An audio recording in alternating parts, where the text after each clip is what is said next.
Three guys before the game, man. Thank God for those guys, man. They're predicting game day to come to West Virginia, and they're not holding back predicting it either.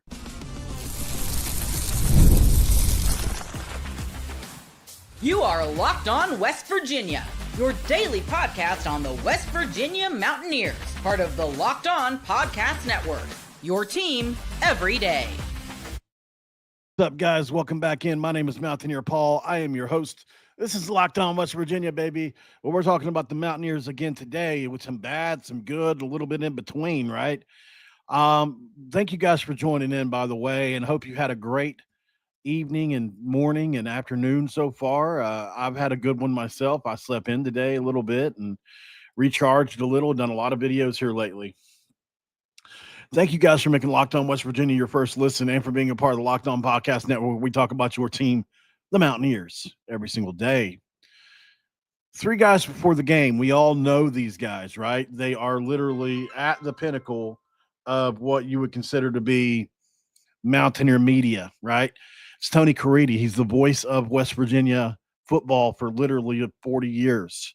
Brad Howell, who has worked in the athletic department and is a now play-by-play guy aside Tony Caridi on basketball and other ventures. And then Hoppy Kercheval, who is one of the most respected media members in the entire nation. And that's not even an exaggeration, right? Obviously with Metro News and Sports Talkline and Sportsline and all these different things that he's helped create, and probably one of the most influential media guys of the last 30 or 40 years, honestly. So obviously I've had a couple of different videos about this topic saying it should happen. We need it to happen. God, please let it happen. Well, you won't believe what they said yesterday on Three Guys Before the Game. Conversation, because I think what's going to happen is I think game day is coming. Yeah, I've heard and that. I think they're going to paint that story all week long as to why they are here. And you're going to see the 13-9 game, and you're going to see Rich's 11. You're going to see Pat and Steve. They're going to be running all around. You're going to see all that. And the place is going to be perhaps one of the top 5 all-time vibe crowds, right, in the stadium's history. It's going to be pulsating. If you get it done, what it allows you to do is to take 10 or 15 jump steps in the national conscience, because right now we've lost it. We're not household talk anymore. But if they sell that story all week long about West Virginia Pitt, then West Virginia beats Pitt, then what's the narrative? The narrative is, well, here comes Rich again, and then you go from there. Yes. That's massive, right? There isn't any, I think it's going to happen, or there isn't. I mean, this to me is an outright prediction. Did you guys hear Hoppy Kercheval in the background? Let's listen to that again. I think it's at 25:11-ish. National football conversation, because I think what's going to happen is, listen in the background here when Hoppy's talking as well. He says, I've heard that, right? That's kind of what, like, to me, it solidifies it a little more. I think game day is coming. Yeah, I've heard and that. I think they're going to paint that story all week long as to why they are here. And you're going to Story of your biggest voices. narrative. The narrative is, well, here comes Rich again, and then you go from there. Yes. It would be insane of them to pass on that. Insane. When McAfee's one of your biggest voices and was involved in that game, centrally involved in that game, to not have him back. When Pat White was centrally involved in that game, that injury changed the face of that game, Right. and he's back standing on that sideline as well.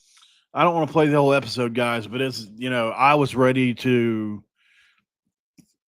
take my sweater off and start whipping it around like a towel. I mean, was I fired up when I heard this, and to hear them basically predict this to happen. And there's more. Like, I don't want to ruin it, but Hoppy hints that it's definitely happening as well. He says he's just going to wait to reveal it. Like, there's so much going on there. Like, pretty shocking, actually. I wasn't expecting that, to be honest. I wasn't expecting to hear that game day was going to come to West Virginia after week 2, I would say. Now, here's what I will say about this. I understand that this isn't in stone yet, 100%. And I get that this is probably just a really strong feeling from them, right? I get that. So I know people are going to tell me in the comments like that. I mean, they don't know 100%, or they can't really predict this 100%. They have a way more plugged in sources than any of us ever could, especially Hoppy and Tony and Brad. Those three guys, because they're all, first of all, really close. So if one knows, I'm sure all three know. But especially Hoppy, he's got the media side. Tony's got the university side, right? And so does Brad to an extent. So I take this extremely, extremely credible, guys. I think this is a big deal. I think that I'm still kind of trying to process it, because it's one of those things, like, it's almost like a dream. It's like it's almost like that outdate, I guess I'll just put it like that. If you ever get locked up for any unfortunate reason or anything like that, I told you guys the first time I ever got in trouble, I didn't do it. I didn't know how to fight it. I didn't do it. It's the only thing I ever didn't do, but still, I didn't do it. And so to spend 2 years locked away for something I didn't do was extremely hard. And that outdate, it was like a dream. I remember, like, when something is like 2 years, like, think of 2 or 4 years from today, it's almost, you can't even wrap your mind around that amount of time from today, right? When it happens. So you have to just take it day by day. But similar to this in a way, it feels like game day coming to Morgantown and that being that dream week we're all hoping for just seems like such a dream because of how the last 6 years have gone for us. I hate to keep on bashing on Neil Brown. I really do. I really don't want to do that. But he's the culprit, right? Among others, with Jordan Leslie and some other people. They're the reason that we've kind of had this downfall a bit. So, obviously, I've given multiple reasons in the past why I think this should happen. I think there's some, a ton of reasons why it makes sense. Obviously, you start with who was involved in the game. You start with the rivalry itself. You start with what happened that day. And how sweet would it be, guys? How sweet would it be? You know how they say, I got to be careful with my words here, because I'm definitely trying not to get fired. But so they say that certain cultures have taken certain words that they were called, right? And kind of drained that of its poison. And then now it's like this term of endearment, right? Similarly, I think with 13-9, even though it's nowhere near the same thing necessarily, but like this 13-9 thing is this derogatory term that they call us, that they say to us. It reminds us of just this horrible, horrible day in our lives in sports, right? Obviously, sports and cultural life have no real comparison, but just trying to make a small comparison, I guess, in that we can turn this around on them if we win this game and say, now when they say 13-9, we just say 9-13 right back. So I think it would be the ultimate. They would get so mad. They would get so mad. And more than likely, the Brawl is going to wait at least for a year or two, right? So whoever wins this game is going to have major bragging rights. I can't imagine how insufferable either us or Pitt are going to be if whoever wins this game. It's going to be, it almost makes me sick to think of the possibility that they could win, but they definitely can, right? I mean, they've got a lot coming back. They're way more in a better spot than we are right now, especially after Rich Rod's press conference today, which was what we're going to talk about next. Guys, West Virginia's running back room is absolutely destroyed right now. Absolutely, just massively destroyed and banged up. We got to talk about it. And they brought in some help from one of our legends' son, Andre Devine, somehow joins West Virginia football. We talk about that next. And this episode of Locked On West Virginia going to be brought to you by none other than FanDuel, guys. We're talking about FanDuel in this episode. Why? Because we want to. FanDuel is one of those where you can go in summer sports and be in full swing with them. Whether you're talking about baseball under the lights, golf on the green, or high stakes soccer action, FanDuel is the best way to make every game more exciting. You're already following the action, so why not make it a little more thrilling? After all, with FanDuel, you can get in on the game while your friends are getting sunburned at the beach. I've been using FanDuel to track my favorite matchups, and it keeps the app pretty fresh, guys, with new daily promotions and fun ways to bet. It's easy to use, fast to pay out, and makes even regular season games feel like must-watch events. If you're new to FanDuel, that's fine. Just new customers can bet $5 and get $150 in bonus bets. That's if you win.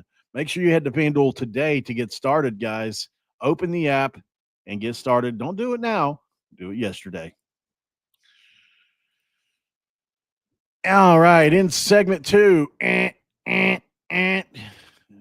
we always love to crack that dude. Let's crack him open. We got a code red dooski today, Bob. Well, you know about it. All right, so our running back room, I haven't had a chance to watch the press conference yet, so I did catch that the running back room is absolutely depleted. We've known that Jalen Knighton and Sincere Bowers were out. I didn't know that they were still out as of today. Apparently they are. Leaving only Dior Hubbard and Jaheim White to take the bulk of the carries. So that is it's unfortunate, right? Because I would love to see my guys, especially Sincere, take his carries, but I mean, I guess Clay Ash must be hurt as well. It's a pretty wild situation when you look at it. But Andre Devine is a name, right? We know about Andre Devine, and I've got a breakdown for him. He's 5'7", 157 pounds, probably going to be bigger than that now. Guys, for sure. So he had a pretty good high school career with 1,500 all-purpose yards. He does it receiving. He does it kick returns. He does it punt returns. He did it interceptions. He was all over the field. He honestly was. Went to Jack State last year.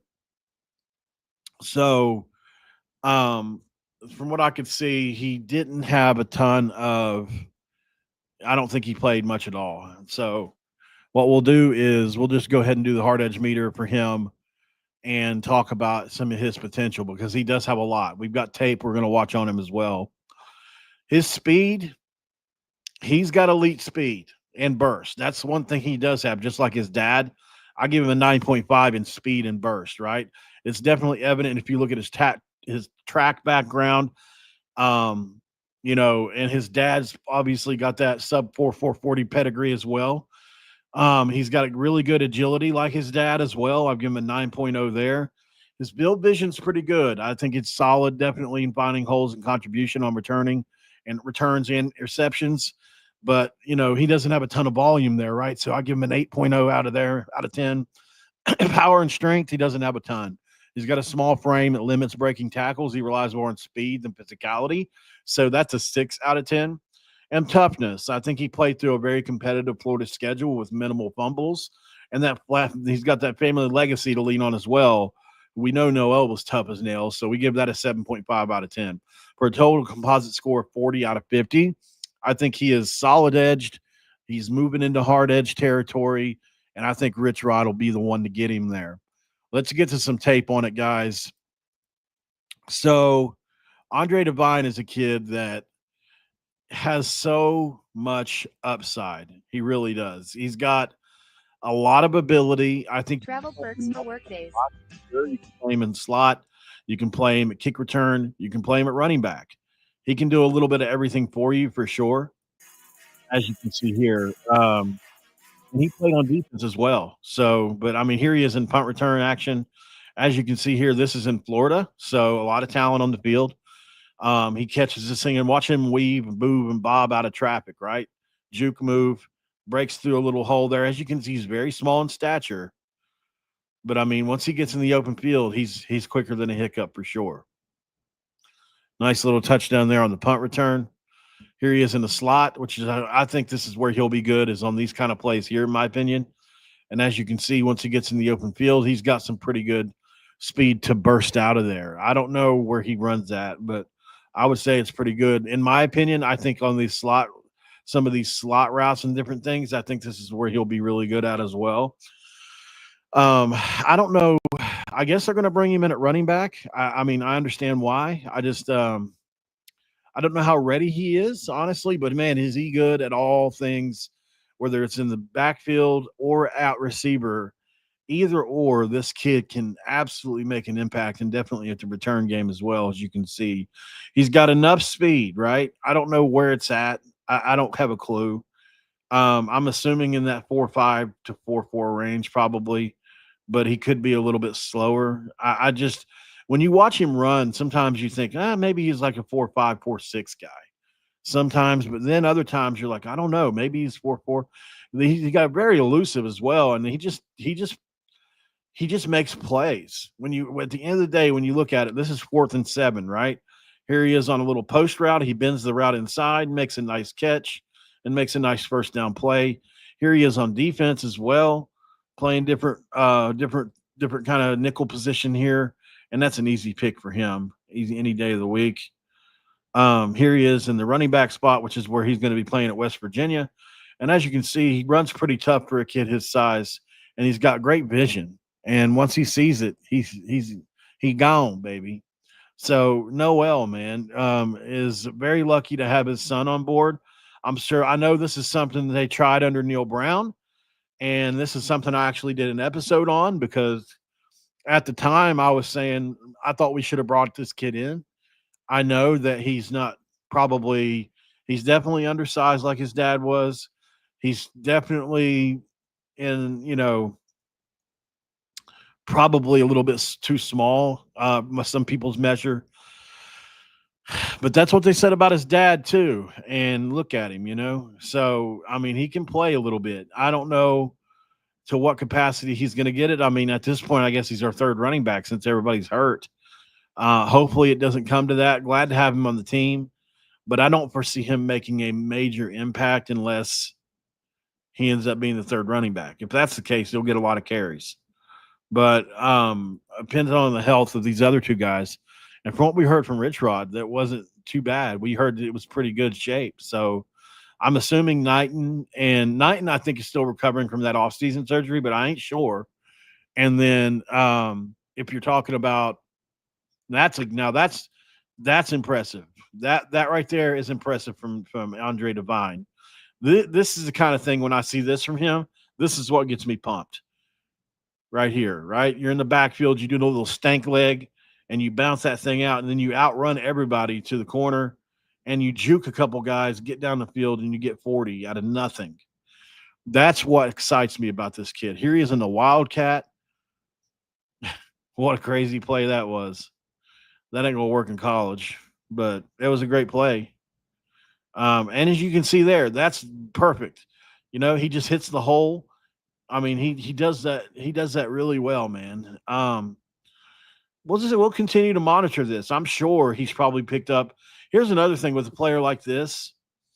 A guy like this can put on a ton of muscle and kind of be that Deuce Vaughn type player, that maybe not the biggest guy, but certainly a player that, holy cow, right?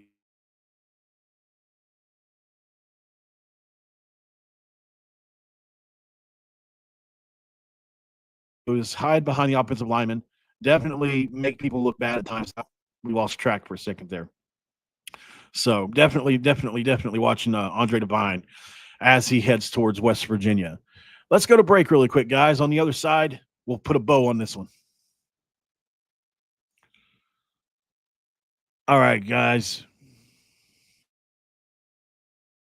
This is Locked On West Virginia. 23 days till kickoff. Absolutely, man. Absolutely excited about that. Hopefully we can,